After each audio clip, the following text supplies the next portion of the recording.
नमस्कार दोस्तों। तो आज हमारा कोई किताब का कोई विषय नहीं है, अब प्रश्नोत्तर हैं। स्वामी जी से जो प्रश्नोत्तर किए गए हैं उसमें, और ये मठ की डायरी से लिए गए हैं। ठीक है, तो प्रश्नोत्तर मठ की डायरी से।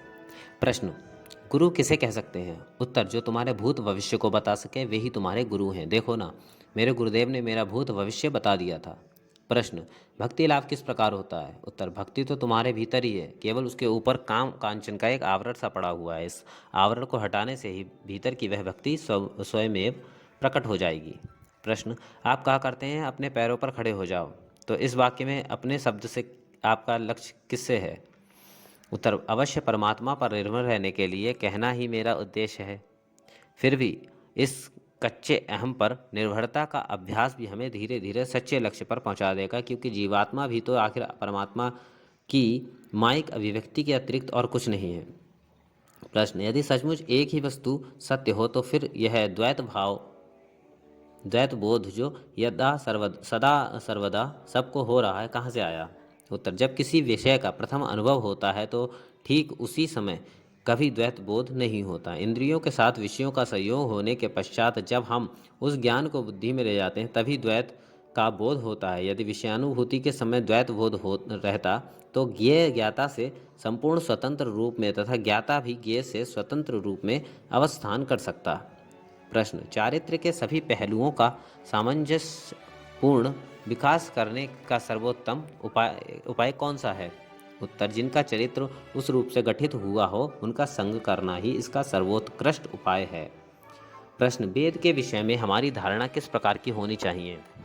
उत्तर: वेद ही एकमात्र प्रमाण है, पर हाँ, वेद के जो अंश युक्ति विरोध हैं वे वेद कहलाने लायक नहीं हैं। पुराण आदि अन्यान्य शास्त्र वहीं तक ग्राह्य हैं जहाँ तक वे वेद से अविरोधी हैं।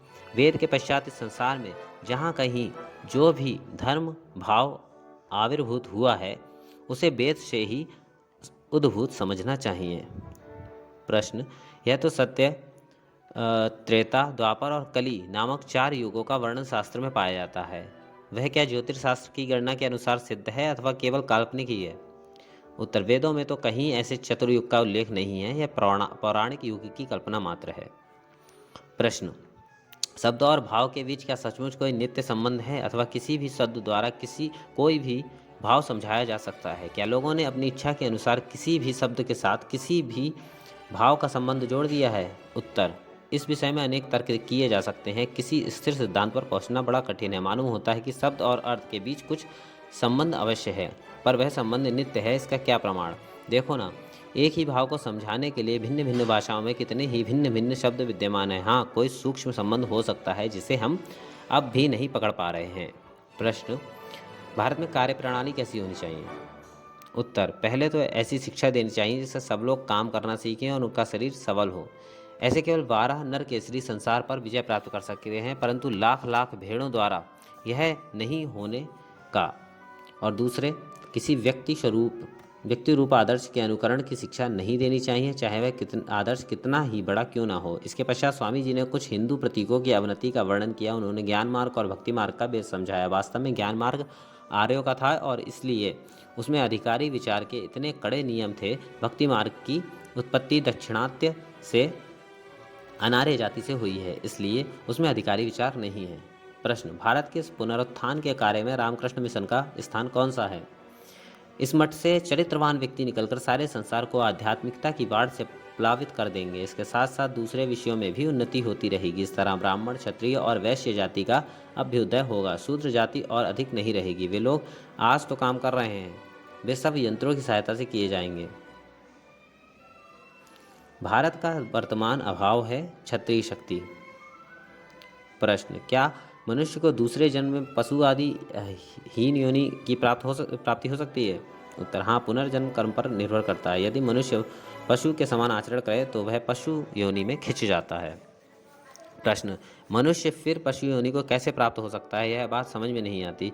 क्रम विकास के नियमानुसार जब उसने एक बार मानव देह प्राप्त कर ली है तो फिर से वह पशु योनि को किस प्रकार प्राप्त हो सकता है?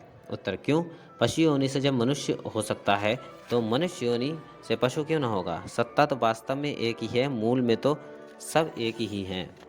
एक समय सन 98 ईस्वी में इस प्रकार के प्रश्नोत्तर काल में स्वामी जी ने मूर्ति पूजा की उत्पत्ति बौद्ध युग में मानी थी। उन्होंने कहा था, पहले बौद्ध चैत्य, फिर स्तूप और तत्पश्चात बुद्ध का मंदिर निर्मित हुआ।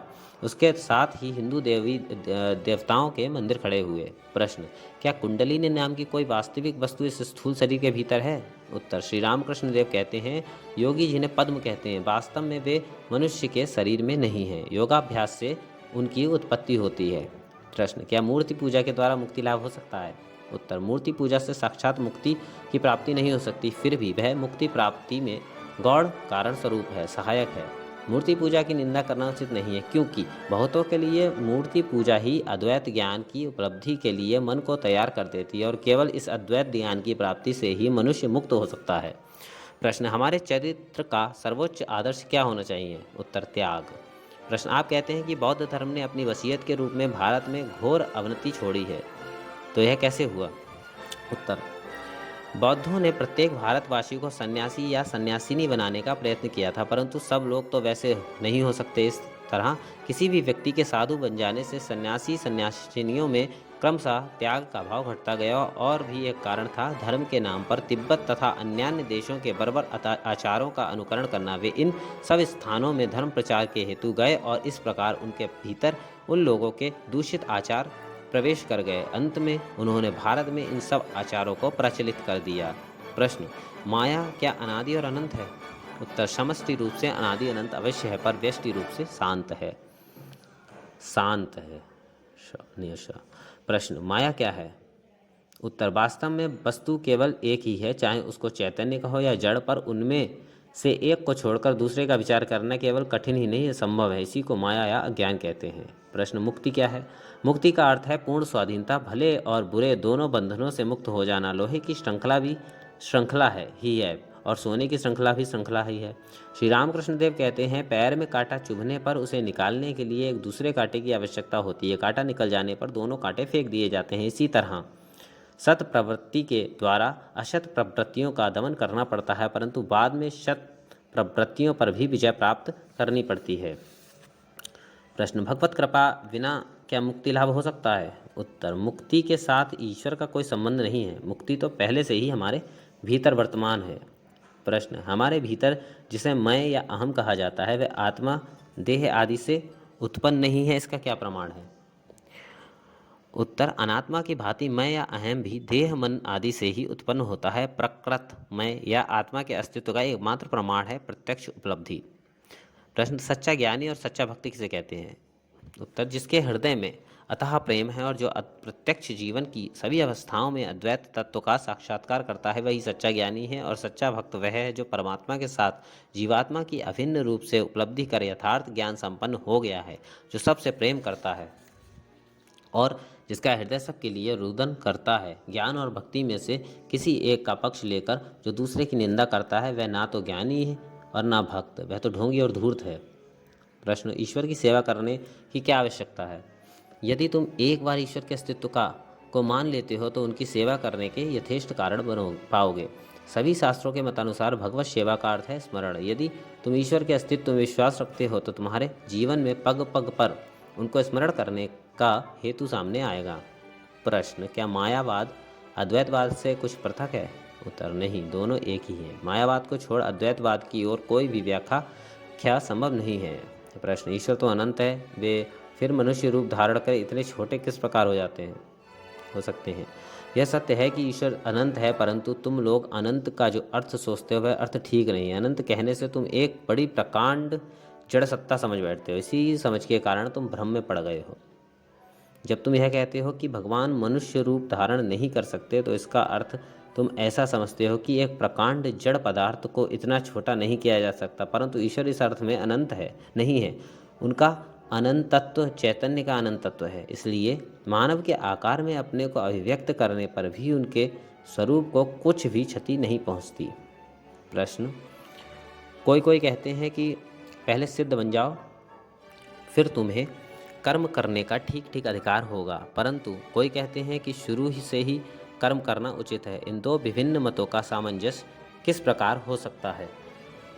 उत्तर, तुम तो दो अलग अलग बातों को एक जगह में मिला दे रहे हो, इसलिए भ्रम में पड़ गए हो। कर्म का अर्थ है मानव जाति की सेवा अथवा धर्म प्रचार कार्य। अर्थात यथार्थ प्रचार कार्य में अवश्य ही सिद्ध पुरुष के अतिरिक्त और किसी का अधिकार नहीं है, परंतु सेवा में तो सभी का अधिकार है। इतना ही नहीं, जब तक हम दूसरों से सेवा ले रहे हैं तब तक हम दूसरों की सेवा करने को बाध्य भी हैं। इसका दूसरा भाग है ब्रुकलिन नैतिक सभा, ब्रुकलिन, अमेरिका। प्रश्न, आप कहते हैं कि सब कुछ मंगल के लिए ही है, परंतु देखने में आता है कि संसार सब और अमंगल और दुख कष्ट से घिरा है। तो फिर आपके मत के साथ इस प्रत्यक्ष दिखने वाले व्यापार का सामंजस्य किस प्रकार हो सकता है? उत्तर, आप यदि पहले अमंगल के अस्तित्व को प्रमाणित कर सकें तभी मैं इस प्रश्न का उत्तर दे सकूंगा, परंतु वैदांतिक में तो अमंगल का अस्तित्व ही स्वीकार नहीं करता। सुख से रहित अनंत दुख कहीं हो तो उसे अवश्य प्रकृत अमंगल कहा जा सकता है, पर यदि सामयिक दुख कष्ट हृदय की कोमलता और महत्ता की वृद्धि कर मनुष्य को अनंत सुख की ओर अग्रसर कर दे तो फिर उसे अमंगल नहीं कहा जा सकता, बल्कि उसे तो परम मंगल कहा जा सकता है। जब तक हम यह अनुसंधान नहीं कर लेते कि किसी वस्तु का अंतिम चिरंतन परिणाम क्या होता है, तब तक हम उसे अमंगल नहीं कह सकते। भूतों तथा पिशाचों की उपासना हिंदू धर्म का अंग नहीं है। मानव जाति क्रमोन्नति के मार्ग पर चल रही है, परंतु सब लोग एक ही प्रकार की स्थिति में नहीं पहुंच सके हैं। इसलिए पार्थिव जीवन में कोई कोई लोग अन्यान्य व्यक्तियों की अपेक्षा अधिक महान और पवित्र देखे जा सकते हैं।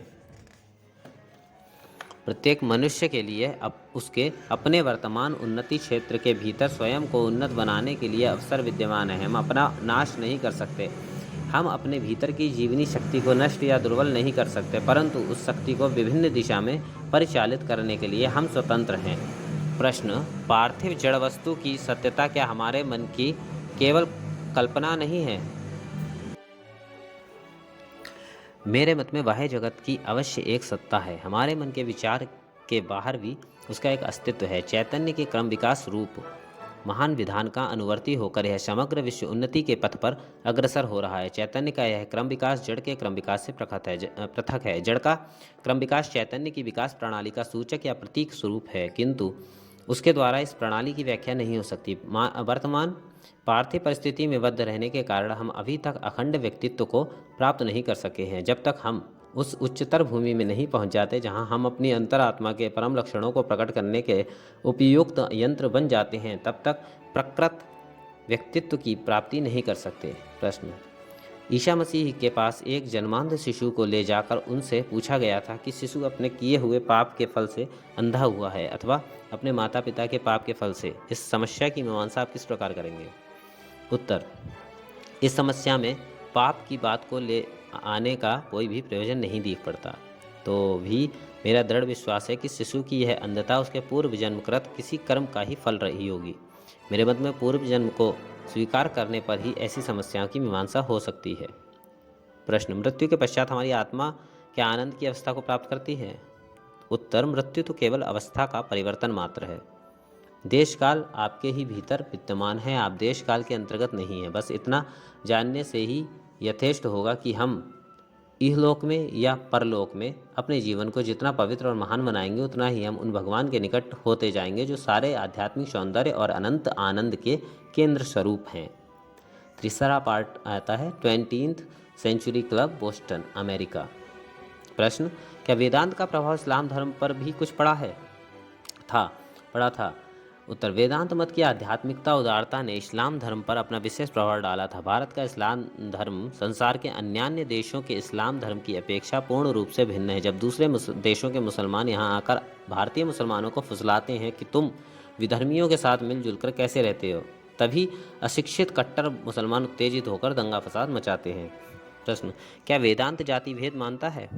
उत्तर, जाति भेद वेदांत धर्म का विरोधी है। जाति भेद एक सामाजिक प्रथा मात्र है और हमारे बड़े बड़े आचार्यों ने उसे तोड़ने के प्रयत्न किए हैं। बौद्ध धर्म से लेकर सभी संप्रदायों ने जाति भेद के विरुद्ध प्रचार किया है, परंतु ऐसा प्रचार जितना ही बढ़ता गया जाति भेद की श्रृंखला उतनी ही दृढ़ होती गई। जाति भेद की उत्पत्ति राजनीतिक व्यवस्था से हुई है, वह तो वंश परंपरागत व्यवसायी संप्रदायों का समवाय यानी कि ट्रेड गिल्ड मात्र है। किसी प्रकार के उपदेश की अपेक्षा यूरोप के साथ व्यापार वाणिज्य की प्रतियोगिता ने जाति भेद को अधिक मात्रा में तोड़ा है। प्रश्न, वेदों की विशेषता किस बात में है? उत्तर, वेदों की एक विशेषता यह है कि सारे शास्त्र ग्रंथों में एकमात्र वेद ही बारंबार कहते हैं कि वेदों के भी अतीत होना चाहिए। वेद कहते हैं कि केवल असिद्ध व्यक्तियों के लिए लिखे गए इसलिए सिद्धावस्था में तो वेदों की सीमा से परे जाना पड़ेगा। प्रश्न, आपके मत में प्रत्येक जीवात्मा क्या नित्य सत्य है? उत्तर, जीव सत्ता कुछ संस्कारों या बुद्धि वृत्तियों की समष्टि स्वरूप है और इन बुद्धि वृत्तियों का प्रतिक्षण परिवर्तन होता रहता है, इसलिए यह जीवात्मा अनंत काल के लिए कभी सत्य नहीं हो सकती। इस माइक जगत प्रपंच के भीतर ही उसकी सत्यता है। जीवात्मा तो विचार और स्मृति की समष्टि है, वह नित्य सत्य कैसे हो सकती है? प्रश्न, भारत में बौद्ध धर्म का लोप क्यों हुआ? उत्तर, वास्तव में भारत में बौद्ध धर्म का लोप नहीं हुआ, वह बस एक विराट सामाजिक आंदोलन मात्र था। बुद्ध के पहले यज्ञ के नाम से तथा अन्य विभिन्न कारणों से बहुत प्राणी हिंसा होती थी और लोग बहुत मद्यपान एवं आमिष आहार करते थे। बुद्ध के उपदेश के फल से मद्यपान और जीव हत्या का भारत से प्रायः लोप सा हो गया है। चौथा पार्ट है इसका। अमेरिका के हार्टफोर्ड में आत्मा, ईश्वर और धर्म विषय पर स्वामी जी का एक भाषण समाप्त होने पर वहाँ के श्रोताओं ने कुछ प्रश्न पूछे थे। वे प्रश्न तथा उत्तर ये हैं। श्रोताओं में से एक व्यक्ति ने कहा, यदि ईसाई धर्म प्रचारक लोगों को नरकाग्नि का डर न दिखाएं तो उनके उपदेशों को कोई नहीं मानेगा। उत्तर, यदि ऐसा ही हो तो ना मानना ही अच्छा है। भय दिखाकर जिससे धर्म कर्म कराना होता है उसके द्वारा असल में कोई धर्माचरण होता ही नहीं। लोगों को उनकी आसुरी प्रकृति के विषय में कुछ न सुनाकर उनमें जो देव भाव निहित है उसी के बारे में उपदेश देना अच्छा है। प्रश्न, प्रभु ईसा मसीह ने जो बताया कि स्वर्ग राज्य इस संसार का नहीं है, इसका क्या अर्थ है? उत्तर, उनके कहने का तात्पर्य यह था कि स्वर्ग राज्य हमारे भीतर ही विद्यमान है। यहूदी लोगों की ऐसी धारणा थी कि इसी पृथ्वी में कहीं स्वर्ग राज्य नामक कोई राज्य स्थापित होगा, पर ईसा मसीह की धारणा इस प्रकार की नहीं थी। प्रश्न, क्या आप यह विश्वास करते हैं कि हम सब पहले पशु थे और अब मनुष्य बन गए हैं? उत्तर, मेरा विश्वास है कि क्रम विकास के नियमानुसार उच्चतर प्राणी निम्नतर जीवों से ही आए हैं। प्रश्न, आप ऐसे किसी व्यक्ति को जानते हैं जिसे अपने पिछले जन्म का स्मरण है? उत्तर, ऐसे कई व्यक्तियों के साथ मेरी भेंट हुई है जिन्होंने मुझे बतलाया कि उन्हें अपने पिछले जन्म का स्मरण है। वे ऐसी एक अवस्था में पहुंच गए हैं जिसमें उनके पूर्व जन्म की स्मृति का उदय हुआ है। प्रश्न, ईसा के सूली पर विद्ध होने की बात पर क्या आप विश्वास करते हैं? उत्तर, ईसा तो ईश्वरावतार थे, लोग उनकी हत्या नहीं कर सके। उन्होंने जिसे सूली पर चढ़ाया था वह तो एक छाया मात्र थी, मृग तृष्णा जैसी एक भ्रांति मात्र थी। प्रश्न, यदि उनमें इस प्रकार के एक छाया शरीर का निर्माण करने की शक्ति थी तो क्या यही सबसे श्रेष्ठ अलौकिक व्यापार नहीं है? उत्तर, अलौकिक चमत्कारों को तो मैं हमेशा ही सत्य की प्राप्ति में सबसे बड़ा विघ्न मानता हूँ। बुद्ध के शिष्यों ने एक समय उनसे इस प्रकार के चमत्कार दिखाने वाले किसी व्यक्ति की बात कही थी। वह व्यक्ति स्पर्श किए बिना ही एक पात्र को बहुत ऊंचे स्थान से ले आया था, परंतु वह पात्र जब बुद्ध देव को दिखाया गया तो देखते ही उन्होंने उसे पदाघात से चूर चूर कर दिया और इस प्रकार की अलौकिक क्रियाओं पर धर्म की नींव डालने का निषेध करते हुए शिष्यों से कहा, सनातन तत्वों में सत्य की खोज करनी होगी। उन्होंने अपने शिष्यों को आभ्यंतरिक यथार्थ या ज्ञान लोक की आत्म तत्व आत्म ज्योति की शिक्षा दी थी और इस आत्म ज्योति के आलोक में अग्रसर होना ही एकमात्र निर्विघ्न मार्ग है। चमत्कार आदि तो धर्म मार्ग में विघ्न रूप है, उन्हें अपने सामने से दूर कर देना चाहिए। प्रश्न, क्या आप विश्वास करते हैं कि ईसा ने शैलोपदेश अर्थात sermon ऑन द माउंट दिया था? उत्तर, हाँ, मैं विश्वास करता हूँ कि ईसा ने शैलोपदेश दिया था, परंतु इस विषय में दूसरों के समान मैं भी ग्रंथों के प्रामाण्य पर ही निर्भर हूँ और मैं यह भी जानता हूँ कि केवल ग्रंथों के प्रमाण में पूर्ण आस्था नहीं रखी जा सकती। तो भी यह सत्य है कि उस शैलोपदेश को अपने जीवन का मार्ग प्रदर्शक बनाने में हमारे लिए किसी प्रकार की आपत्ति की संभावना नहीं है। जो कुछ आध्यात्मिक दृष्टि से हमारे लिए कल्याणप्रद प्रतीत हो उसको हमें ग्रहण करना होगा। बुद्ध देव ने ईसा से 500 वर्ष पहले उपदेश दिया था। उनके सारे वचन प्रेम और शुभ कामना से भरे हुए हैं। उनके श्रीमुख से कभी भी किसी के प्रति अभिशाप का उच्चारण नहीं हुआ। उनके जीवन भर में कभी भी किसी के प्रति अशुभ विचार का प्रसंग नहीं सुना गया। जरतुष्ट्र या कन्फ्यूशस के मुख से भी कभी अभिशाप के शब्द नहीं निकले। 5वां पाठ है, सभी प्रश्नोत्तर अब जो आ रहे हैं उन्हीं प्रश्नोत्तर अमेरिका में दिए हुए विभिन्न भाषणों के अंत में हुए थे, वहीं से इनका संग्रह किया गया है। इनमें से है अमेरिका के एक संवाद पत्र से संग्रहित है। प्रश्न है, आत्मा के फिर से देह धारण के विषय में हिंदू मत किस प्रकार का है? उत्तर, वैज्ञानिकों का शक्ति या जड़ सातत्य अथवा नैरंतर्य का मतवाद जिस भित्ति पर प्रतिष्ठित है, पुनर्देह धारण का सिद्धांत भी उसी भित्ति पर स्थापित है। इस मतवाद का प्रवर्तन सर्वप्रथम हमारे देश के एक दार्शनिक ने ही किया था। प्राचीन ऋषि सृष्टि पर विश्वास नहीं करते थे। सृष्टि कहने से तात्पर्य निकलता है कुछ नहीं से कुछ का होना, अभाव से भाव की उत्पत्ति। यह संभव है। जिस प्रकार काल का आदि नहीं है, उसी प्रकार सृष्टि का भी नहीं है। ईश्वर और सृष्टि मानो दो समानांतर रेखाओं के समान है। उनका न आदि है न अंत, वे नित्य पृथक हैं। सृष्टि के बारे में हमारा मत है, वह थी, है और रहेगी। पाश्चात्य देशवासियों को भारत से एक बात सीखनी है, वह है परधर्म सहिष्णुता। कोई भी धर्म बुरा नहीं है, क्योंकि सब धर्मों का सार एक ही है। प्रश्न, भारत की स्त्रियां उतनी उन्नत क्यों नहीं हैं? उत्तर, विभिन्न समयों में अनेक असभ्य जातियों ने भारत पर आक्रमण किया था। प्रधानतः उसी के कारण भारतीय स्त्रियां इतनी अनुन्नत हैं। फिर इसमें कुछ दोष तो भारतवासियों के निजी भी हैं। किसी समय अमेरिका में स्वामी जी ने कहा गया था कि हिंदू धर्म ने कभी किसी अन्य धर्मावलंबी को अपने धर्म में नहीं मिलाया। इसके उत्तर में उन्होंने कहा, जैसे प्राच्य भूखंड में घोषणा करने के लिए बुद्ध देव के पास एक विशेष संदेश था, उसी प्रकार पाश्चात्य देशों में घोषणा करने के लिए मेरे पास भी एक विशेष संदेश है। प्रश्न, आप क्या यहाँ अर्थात अमेरिका में हिंदू धर्म के क्रियाकलाप, अनुष्ठान आदि को चलाना चाहते हैं? उत्तर, मैं तो केवल दार्शनिक तत्वों का ही प्रचार कर रहा हूँ। प्रश्न, क्या आपको ऐसा नहीं मालूम होता कि यदि भावी नरक का डर मनुष्य के सामने से हटा दिया जाए तो किसी भी रूप में उसे काबू में रखना असंभव हो जाएगा? उत्तर, नहीं, बल्कि मैं तो यह समझता हूँ कि भय की अपेक्षा हृदय में प्रेम और आशा का संचार होने से वह अधिक अच्छा हो सकेगा। छठा पाठ है, योग, वैराग्य, तपस्या, प्रेम। प्रश्न, क्या योग शरीर को पूर्ण स्वास्थ्य और जीवनी शक्ति प्रदान करने में सहायक होता है? उत्तर, हाँ, सहायक है। यह रोगों को दूर रखता है। स्वयं अपने शरीर को मन से बहिर्वस्तु समझना कठिन है, अतः दूसरों के शरीरों के संबंध में यह बड़ा कारगर है। फल और दूध योगियों के लिए सर्वोत्तम आहार है। प्रश्न, क्या वैराग्य के साथ ही आनंद लाभ होता है? उत्तर, वैराग्य का प्रथम सोपान बड़ा कष्टदायक होता है। जब वैराग्य पक्का हो जाता है तब निरतिशय आनंद लाभ होता है। प्रश्न, तपस्या क्या है? तपस्या त्रिविध है, शरीर की, वाणी की और मन की। प्रथम है लोक सेवा, द्वितीय है सत्य बोलना और तृतीय है मन को जीतना और उसकी एकाग्रता। प्रश्न, हमें यह क्यों नहीं अनुभव होता कि एक ही चैतन्य चीटी और पूर्णत्व प्राप्त ऋषि दोनों में वास कर रहा है? उत्तर, इस सृष्टि के एकत्व का ज्ञान होने में केवल समय की बात रहती है। प्रश्न, सम्यक ज्ञान या पूर्णत्व प्राप्ति के पूर्व क्या धर्म प्रचार करना संभव है? उत्तर, नहीं। प्रभु से मेरी प्रार्थना है कि मेरे गुरुदेव के तथा मेरे सभी सन्यासी शिष्यों को सम्यक ज्ञान हो जाए, जिससे वे धर्म प्रचार के योग्य बन सकें। प्रश्न, गीता में श्री कृष्ण ने ईश्वर का दिव्य ऐश्वर्य से युक्त विराट स्वरूप व्यक्त किया है। वह क्या श्री कृष्ण के रूप में निहित अन्य दिव्य उपाधियों के बिना गोपियों से उनके संबंध में व्यक्त प्रेम भाव के प्रकाश से श्रेष्ठतर है? उत्तर, जो प्रेम प्रिय व्यक्ति के प्रति भगवत भावना से रहित हो, वह दिव्य ऐश्वर्य के प्रकाश की अपेक्षा निश्चय ही हीनतर है। यदि ऐसा ना होता तो केवल हाड़ मांस के शरीर से प्रेम करने वाले सभी लोग मोक्ष प्राप्त कर लेते। सातवां है पाठ, गुरु अवतार योग जप सेवा। प्रश्न, वेदांत के लक्ष्य तक कैसे पहुंचा जा सकता है? उत्तर, श्रवण, मनन और निधिध्यासन द्वारा।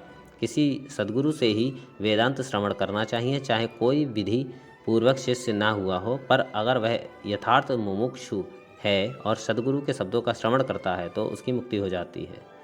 प्रश्न, सद्गुरु कौन है? उत्तर, सद्गुरु वह है जिसे गुरु परंपरा से आध्यात्मिक शक्ति प्राप्त हुई है। आध्यात्म गुरु का कार्य बड़ा कठिन है। दूसरों के पापों को स्वयं अपने ऊपर लेना पड़ता है। इस कार्य में कम समुन्नत व्यक्तियों के पतन की पूरी आशंका रहती है। यदि शारीरिक पीड़ा मात्र हो तो उसे अपने को भाग्यवान समझना चाहिए। प्रश्न, क्या आध्यात्म गुरु जिज्ञासु को सुपात्र नहीं बना सकता? उत्तर, कोई अवतार बना सकता है, साधारण गुरु नहीं।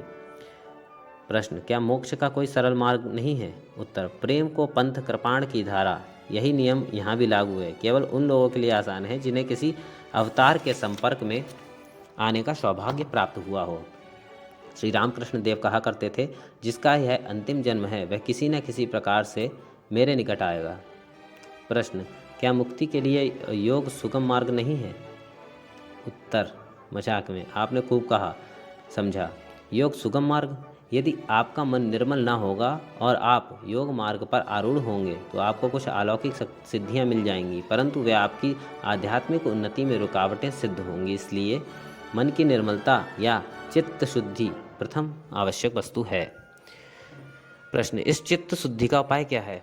उत्तर, सत्कर्म। सत्कर्म दो प्रकार के हैं, करणात्मक और अकारणात्मक। चोरी मत करो, यह अकारणात्मक निर्देश है। परोपकार करो, यह करणात्मक है। प्रश्न, परोपकार उच्च अवस्था में क्यों न किया जाए? क्योंकि निम्न अवस्था में वैसा करने से साधक भावबंधन में पड़ सकता है। उत्तर, प्रथम अवस्था में ही परहित के कर्म करना चाहिए। आरंभ में जिसे कोई कामना रहती है वह भ्रांत होता है और बंधन में पड़ता है, अन्य लोग नहीं। परोपकार करते करते वह बिल्कुल स्वाभाविक बन जाएगा। प्रश्न, स्वामी जी, कल रात आपने कहा था तुम में सब कुछ है, तब यदि मैं विष्णु जैसा बनना चाहूँ तो क्या मुझे केवल विष्णु भाव का ही चिंतन करना चाहिए अथवा विष्णु रूप का भी ध्यान करना चाहिए? उत्तर, सामर्थ्य के अनुसार इनमें से किसी मार्ग का अनुसरण किया जा सकता है। प्रश्न, आत्मानुभूति का साधन क्या है? उत्तर, गुरु ही आत्मानुभूति का साधन है, गुरु बिनु होय कि ज्ञान। प्रश्न, कुछ लोगों का कहना है कि ध्यान साधना के लिए किसी पूजा गृह में बैठने की आवश्यकता नहीं है, यह कहाँ तक ठीक है? उत्तर, जिन्होंने प्रभु की विद्यमानता का प्रत्यक्ष ज्ञान प्राप्त कर लिया है उनके लिए इसकी आवश्यकता नहीं है, लेकिन औरों के लिए है। किंतु साधक को सगुण ब्रह्म की उपासना से ऊपर उठकर निर्गुण ब्रह्म की उपासना की ओर अग्रसर होना चाहिए, क्योंकि सगुण या साकार उपासना से मोक्ष नहीं मिल सकता। ईश्वर के साकार रूप के दर्शन से आपको सांसारिक समृद्धि प्राप्त हो सकती है। जो माता की भक्ति करता है वह इस दुनिया में सफल होता है, जो पिता की पूजा करता है वह स्वर्ग जाता है, किंतु जो साधु की पूजा करता है वह ज्ञान तथा भक्ति लाभ करता है। प्रश्न, क्षण में सज्जन संगतिरेका आदि सत्संग का एक क्षण भी मनुष्य को इस भवलोक के परे ले जाता है, इस वचन का क्या अर्थ है? उत्तर, सच्चे साधु के संपर्क में आने पर सत्पात्र मुक्तावस्था प्राप्त कर लेता है। सच्चे साधु विरले होते हैं, किंतु उनका प्रभाव इतना होता है कि एक महान लेखक ने लिखा है, पाखंड के अस्तित्व से सिद्ध होता है कि दुष्टता से सज्जनता अधिक प्रभावशाली है। इसलिए दुष्ट जन सज्जन होने का ढोंग करते हैं, किंतु अवतार कपाल मोचन होते हैं, अर्थात वे लोगों की भाग्य रेखा पलट सकते हैं, वे सारे विश्व को हिला सकते हैं। उपासना का सबसे कम संकटाकीर्ण और सर्वोत्तम मार्ग मनुष्य की उपासना करना है। जिसे मानव में ब्रह्म का दर्शन हुआ है उसने विश्वव्यापी ब्रह्म का साक्षात्कार कर लिया। विभिन्न परिस्थितियों के अनुसार संन्यस्त जीवन तथा गृहस्थ जीवन दोनों ही श्रेयस्कर हैं, केवल ज्ञान आवश्यक वस्तु है। प्रश्न, ध्यान कहाँ लगाना चाहिए? शरीर के भीतर या बाहर? मन को भीतर समेटना चाहिए अथवा बाह्य प्रदेश में स्थापित करना चाहिए? उत्तर, हमें भीतर ध्यान लगाने का यत्न करना चाहिए। मन को अंदर या बाहर रखने का सवाल बहुत दूर का है। मन के स्तर पर पहुंचने में लंबा समय लगेगा। अभी तो हमारा संघर्ष शरीर से है। जब आसन सिद्ध हो जाता है तभी मन से संघर्ष आरंभ होता है। आसन सिद्ध हो जाने पर अंग प्रत्यंग निश्चल हो जाता है और साधक चाहे जितने समय तक स्थिर बैठा रह सकता है। प्रश्न, कभी कभी जब में थकान मालूम होने लगती है तब क्या उसकी जगह स्वाध्याय करना चाहिए या उसी पर आरूढ़ रहना चाहिए? उत्तर, दो कारणों से जब में थकान मालूम होती है। कभी कभी मस्तिष्क थक जाता है और कभी कभी आलस्य के परिणाम स्वरूप ऐसा होता है। यदि प्रथम कारण है तो उस समय कुछ क्षण तक जप छोड़ देना चाहिए, क्योंकि हठपूर्वक जप में लगे रहने से विभ्रम या विक्षिप्त अवस्था आदि आ जाती है। परंतु यदि द्वितीय कारण है तो मन को बलात् जप में लगाना चाहिए। प्रश्न, कभी कभी जप करते समय पहले आनंद की अनुभूति होती है, लेकिन तब आनंद के कारण जप में मन नहीं लगता। ऐसी स्थिति में क्या जप जारी रखना चाहिए? उत्तर, हाँ, वह आनंद आध्यात्मिक साधना में बाधक है, उसे रसास्वादन कहते हैं, इससे ऊपर उठना चाहिए। प्रश्न, यदि मन इधर उधर भागता रहे तब भी क्या देर तक जप करते रहना ठीक है?